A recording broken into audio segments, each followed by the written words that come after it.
Halftime Howie, and we're going all over Long Beach getting people's thoughts about the 4 laid-off firefighters, and it's like great friend Denise Ford. I want to get Denise's take. Denise, a lot of people in Long Beach are very upset about the 4 laid-off firefighters. What's your thoughts on the situation? I agree with him. I'm just as upset. As you know, that I did go to the city council and speak against the layoffs. You know, and I feel that the city, to our best interest, all of us who live here, for the city to negotiate and meet with the leadership of the union to come up with a different plan. There have been some proposals that have been made that where they could work it out, they could make the fire department more efficient, not cost as much money. I think that it's sad, especially in the face of the fact that you have 3 firefighters that will be retiring probably in the next year or so. You have other firefighters that are leaving for other jobs. So, you know, when you look at it, it's just the attrition. They'll be reducing the numbers. So, you know, for us, I say keep these firefighters. Absolutely. Denise, at one time there was 33 firefighters. Now we're down to 19. Talk about how dangerous that is for Long Beach. You know, I know that the city keeps touting the fact that, you know, because of the volunteers who do a wonderful job. Never take that away from them. But, you know, we've had these paid guys for so many years. We've come to rely upon them. Even the ICMA report indicated that their level of professionalism seemed to indicate a higher level of service. The response times were better.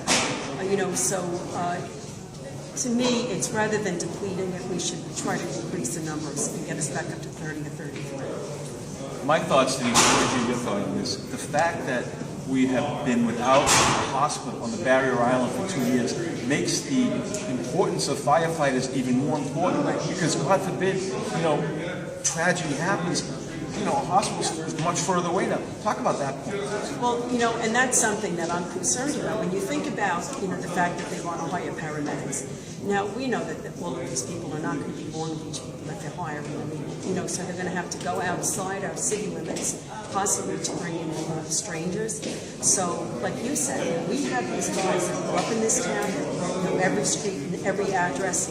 They know the ins and outs of the roadways, the best way to get up to South Nassau in the shortest amount of time. You now take them away and put in somebody, say you get somebody who's from Far Rockaway or somebody who's from Patchogue or Riverhead.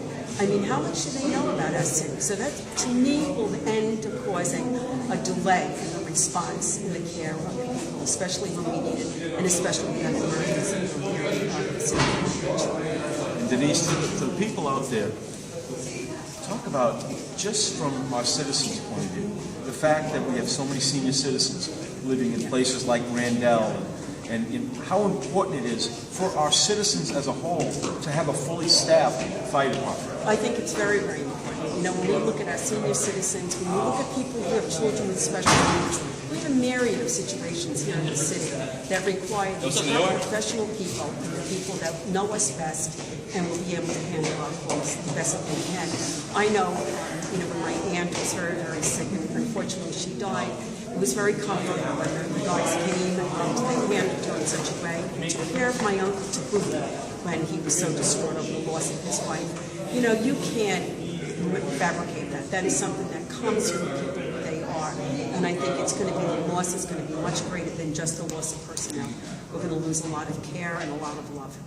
We want to thank Denise Ford, our legislator, who does such a great job, lives in Long Beach, loves the citizens of Long Beach, and we love Denise. Denise, thank you so much. Howie, we love you too. And keep up the good work. We're trying. Don't give this up. All right, thank you. Thank you. That was awesome. Thank you. We're going to get